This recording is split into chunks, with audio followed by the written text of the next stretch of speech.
بسم اللہ الرحمن الرحیم۔ میرے آج کے قرآنی لیکچر کا عنوان ہے محمد صلی اللہ علیہ وسلم پر اللہ نے صرف قرآن نازل کیا۔ کائنات کے خالق، مالک، رازق، رب اور حکمراں اللہ نے اپنی کتاب قرآن سے متعلق فرمایا، الف لام را تلک آیات الکتاب و قرآن مبین، سورہ ہجر آیت 1۔ الف لام را یعنی محمد صلی اللہ علیہ وسلم، یہ آیات کتاب اور قرآن مبین کی ہیں۔ اس آیت میں قرآن کو قرآن مبین کہا گیا ہے، اور اب کتاب کو کتاب مبین کہہ کر عربی قرآن بنانے کا ذکر کرتے ہوئے اللہ تعالیٰ نے فرمایا، حامیم والکتاب المبین انا جعلناہ قرآنا عربیا لعلکم تعقلون وَإِنَّهُ فِي أُمِّ الْكِتَابِ لَدَيْنَا لَعَلِيٌّ حَكِيمٌ، سورہ زخرف آیات 1 تا 4۔ حامیم یعنی محمد صلی اللہ علیہ وسلم اور کتاب مبین، بے شک ہم نے اس کتاب کو عربی قرآن بنایا تاکہ تم اس سے عقل سے سمجھ سکو۔ بے شک یہ ہمارے پاس ام الکتاب میں ہے، جو بلند مرتبت اور حکمت والی ہے۔ ان آیات سے واضح ہے کہ کتاب اور قرآن ایک ہی ہیں، اور جسے خاتم النبیین محمد رسول اللہ پر نازل کرنے کا ذکر کرتے ہوئے اللہ تعالیٰ نے فرمایا، قُلِ اللّٰهُ شہید بینی و بینکم وَأُوحِیَ إِلَیَّ ھَذَا الْقُرْآنُ لِأُنذِرَکُم بِہ وَمَن بَلَغَ أَئِنَّکُم لا تشہدون ان مع اللہ آلہۃ اخری قل لا اشہد قل انما ھو الہ واحد و اننی بریء مما تشرکون، سورہ انعام آیت نمبر 19۔ اے محمد کہہ دو کہ اللہ گواہ ہے مجھ میں اور تم میں کہ میری طرف یہ قرآن وحی کیا گیا ہے، تاکہ میں اس سے تمہیں بھی آگہی دوں اور انہیں بھی جن تک یہ بعد ازاں پہنچے۔ کون سی آگہی؟ یہ کہ حکمراں صرف اللہ ہے۔ کیا تم گواہی دیتے ہو کہ اللہ کے ساتھ کوئی اور الہ یعنی حکمراں بھی ہے؟ اے محمد کہہ دو کہ میں تو یہ گواہی نہیں دیتا۔ اے محمد کہہ دو کہ بے شک وہی ذات واحد حکمراں ہے، اور میں بری الذمہ ہوں ان سے جن کو تم اللہ کا شریک بناتے ہو۔ قرآن کیا ہے؟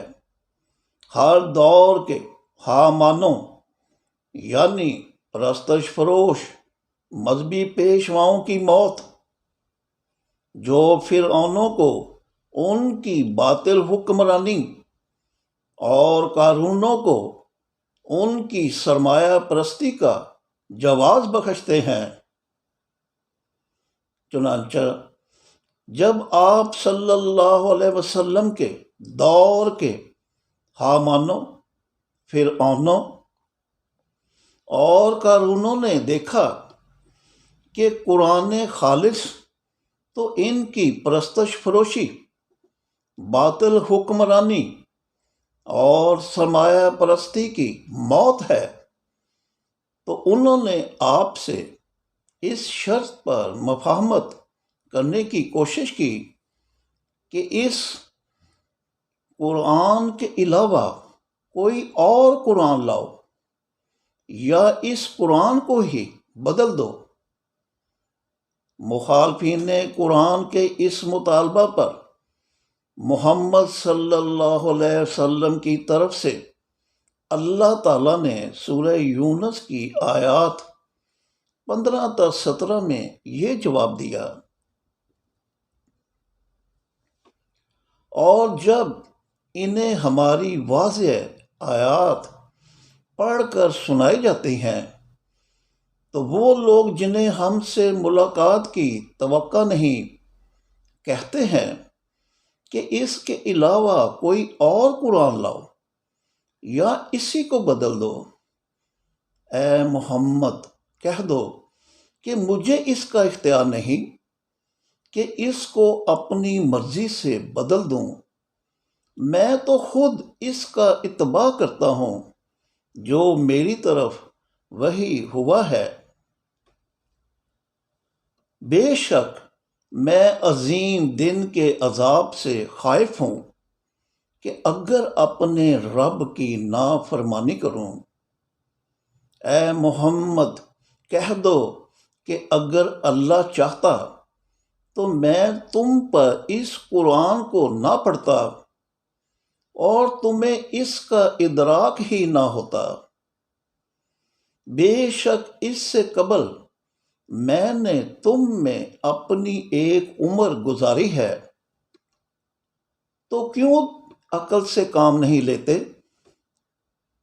جو مجھ جیسے صادق اور امین سے کہتے ہو کہ کوئی اور قرآن لاؤ یا اسی کو بدل دوں، تو اس سے بڑھ کر ظالم اور کون ہوگا جو اللہ پر جھوٹ گڑے یا اس کی آیات کے ساتھ جھوٹ بولے۔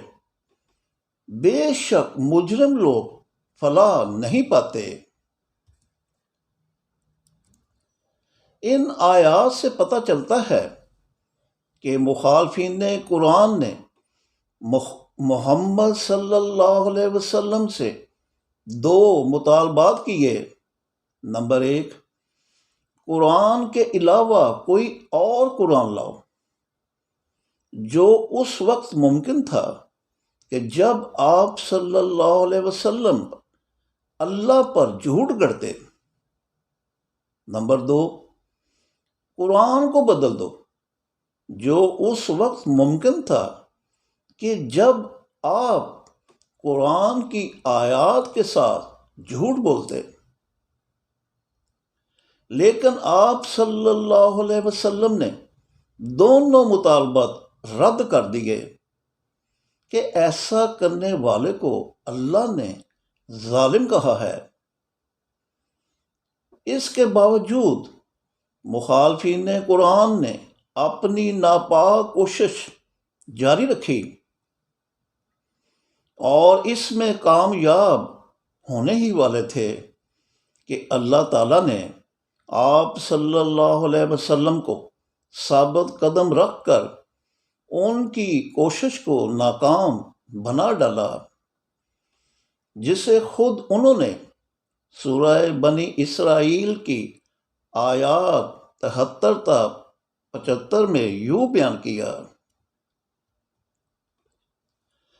اے محمد، اگرچہ قریب تھا کہ وہ تمہیں فتنہ میں ڈالیں، اس بارے جو وحی ہم نے تمہاری طرف کی، تاکہ تم اس کے علاوہ اور باتیں ہمارے اوپر جھوٹ گڑھ لو، تب وہ تم کو اپنا گہرا دوست بنا لیتے۔ اور اگر ایسا نہ ہوتا کہ ہم تمہیں ثابت قدم رکھتے تو قریب تھا کہ تم ان کی طرف کچھ مائل ہو ہی جاتے، اور اگر تم ایسا کرتے تو ہم تمہیں حیات میں 2 گنا اور موت کے وقت 2 گنا عذاب کا مزہ چکھاتے، پھر تم ہمارے مقابل اپنا کوئی مددگار نہ پاتے۔ ذرا سوچئے اس انسان کی سزا کس قدر سخت ہوگی جو اپنی کسی جھوٹی بات کو اللہ سے منسوب کرے یا اس کی آیات کے ساتھ جھوٹ بولے، کہ جب اس معاملہ میں انہوں نے اپنے حبیب صلی اللہ علیہ وسلم کی بھی رعایت نہیں کی، یہ کہہ کر یہ قرآن علم والوں کے رب کے پاس سے نازل کردہ ہے، اور اگر یہ نبی صلی اللہ علیہ وسلم ہم پر بعض اقوال گھڑتا تو ہم اس کا دایاں ہاتھ پکڑ لیتے اور پھر اس کی شاہ رگ کاٹ ڈالتے، اور تم میں سے کوئی ایک بھی ہمیں ایسا کرنے سے عاجز نہ کر سکتا۔ ریفرنس ہے سورہ حاقہ آیات 43 تا 47۔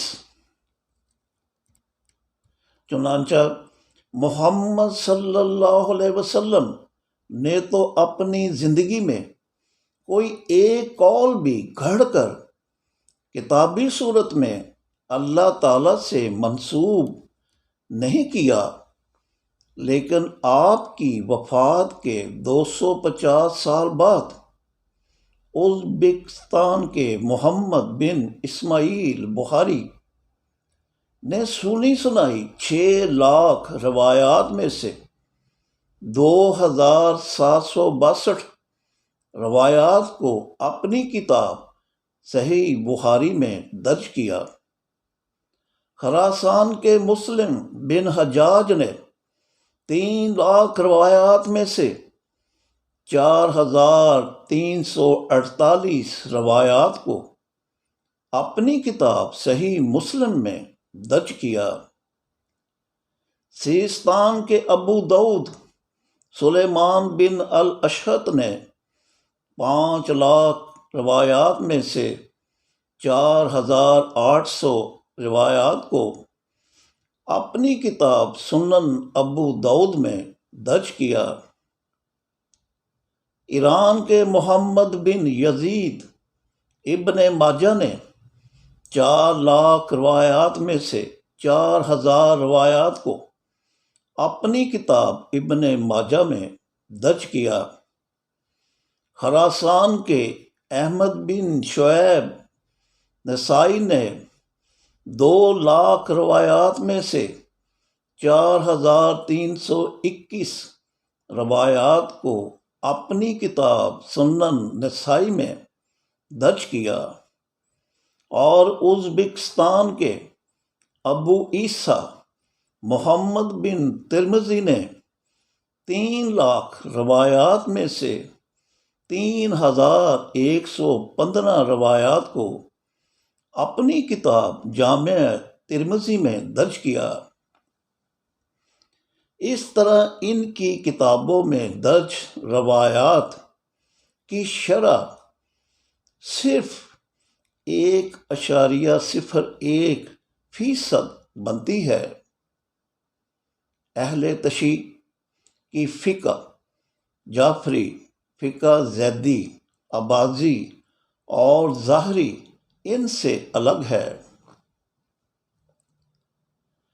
اللہ تعالیٰ نے محمد صلی اللہ علیہ وسلم کے متعلق جب یہ کہا اگر یہ نبی صلی اللہ علیہ وسلم ہم پر بعض اقوال گھڑتا تو ہم اس کا دایاں ہاتھ پکڑ لیتے اور پھر اس کی شارک کاٹ ڈالتے، اور تم میں سے کوئی ایک بھی ہمیں ایسا کرنے سے عاجز نہ کر سکتا،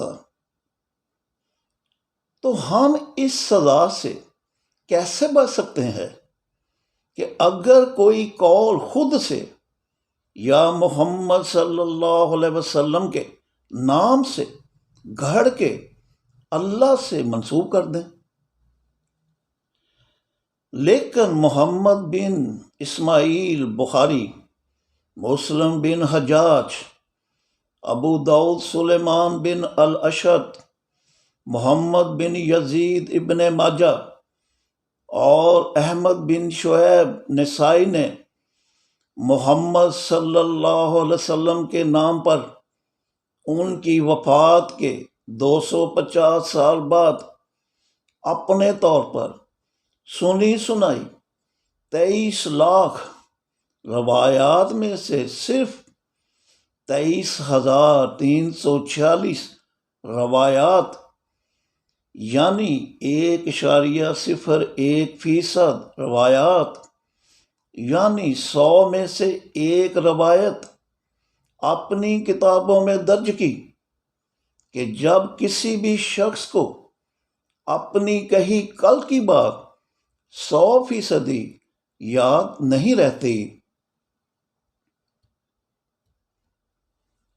تو جب باقی 99% روایات کو ان احباب نے اس قابل نہ سمجھا کہ اپنی کتابوں میں درج کرتے، تو 1.01% روایات کو بھی رہنے دیتے کہ جنہوں نے لا ریب قرآن کو ریب قرآن میں بدل دیا۔ پھر یہ سوال کہ جو کام خود محمد صلی اللہ علیہ وسلم اور ان کے صحابہ کرام رضی اللہ عنہ نے نہیں کیا، وہ ان احباب کو آپ صلی اللہ علیہ وسلم کی وفات کے 250 سال بعد اپنے طور پر اور وہ بھی سنی سنائی باتوں پر کرنے کی کیا ضرورت پیش آ گئی کہ جب سنی سنائی بات کی کوئی قانونی حیثیت نہیں ہوتی؟ انہیں ضرورت تھی کیونکہ وہ قانون ساز اللہ کی حاکمیت قائم کرنے والے قرآن کو اس کی پرستش یعنی خوشامد پسندی میں بدلنا چاہتے تھے، اور انہوں نے بدلا۔ چنانچہ نماز پر مبنی پرستشوں کو جائز قرار دینے کے لیے مصر کے محمد بن ادریس شافعی نے بڑی بے باکی سے پہلی بار یہ عقیدہ دیا کہ وحی 2 طرح کی ہوتی ہے، ایک وحی جلی جو قرآن میں ہے، اور دوسری وحی خفی جو محمد صلی اللہ علیہ وسلم سے منسوب روایات یعنی اقوال پر مبنی ہے، اور وہ بھی اس صورت میں کہ جب اللہ تعالیٰ نے صرف قرآن کو قول رسول کریم قرار دے رکھا ہے، یہ کہہ کر فلا اقسم بما تبصرون وما لا تبصرون انہ لا قول رسول کریم۔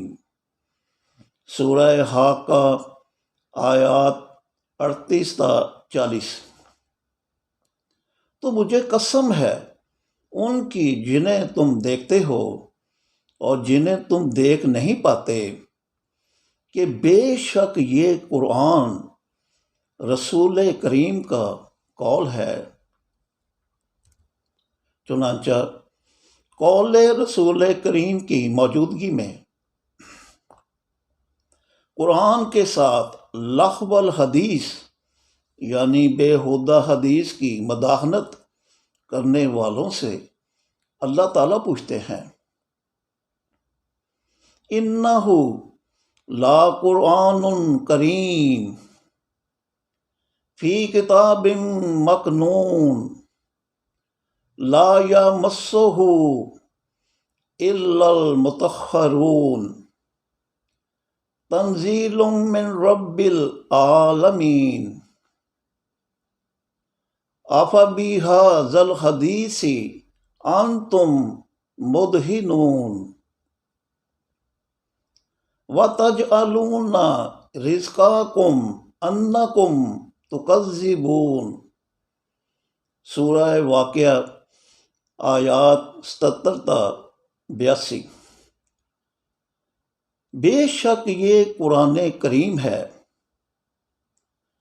کتاب میں درج ہے، اسے نہ چھوئیں مگر وہ جو مطہرین ہیں، یہ علم والوں کے رب کے پاس سے نازل کردہ ہے۔ تو کیوں تم اس کے ساتھ حدیث کی مداحنت کرتے ہو اور اس تکذیب کو اپنے لیے ذریعہ رزق بناتے ہو؟ قرآن کو اللہ تعالیٰ نے سورہ زمر کی آیت نمبر 23 میں احسن الحدیث یعنی عوام اور ملک کو امیر کرنے والی حدیث کہا ہے، جبکہ انسانوں کی لکھی لغو الحدیث یعنی بےہودہ حدیث لوگوں کو گمراہ کر کے یعنی پرستش یافتہ بنا کر انہیں غریب کرتی ہے۔ چنانچہ لغو الحدیث خرید کر قرآن کو مذاق بنانے والوں کے دنیاوی عذاب کا ذکر کرتے ہوئے اللہ تعالیٰ نے فرمایا، وَمِنَ النَّاسِ مَن يَشْتَرِي لَغْوَ الْحَدِيثِ لِيُضِلَّ عَن سَبِيلِ اللَّهِ بِغَيْرِ عِلْمٍ وَيَتَّخِذَهَا هُزُوًا أُولَٰئِكَ لَهُمْ عَذَابٌ مُہِینٌ۔ سورہ لقمان آیت نمبر 6۔ لوگوں میں سے بعض ایسے بھی ہیں جو لغو الحدیث یعنی بےہودہ حدیث خریدتے ہیں تاکہ اپنی بے علمی سے لوگوں کو اللہ کے راستے سے گم کر دیں اور اس طرح قرآن کو مذاق بنا دیں۔ تو یہی لوگ ہیں جن کے لیے رسوا کن عذاب ہے۔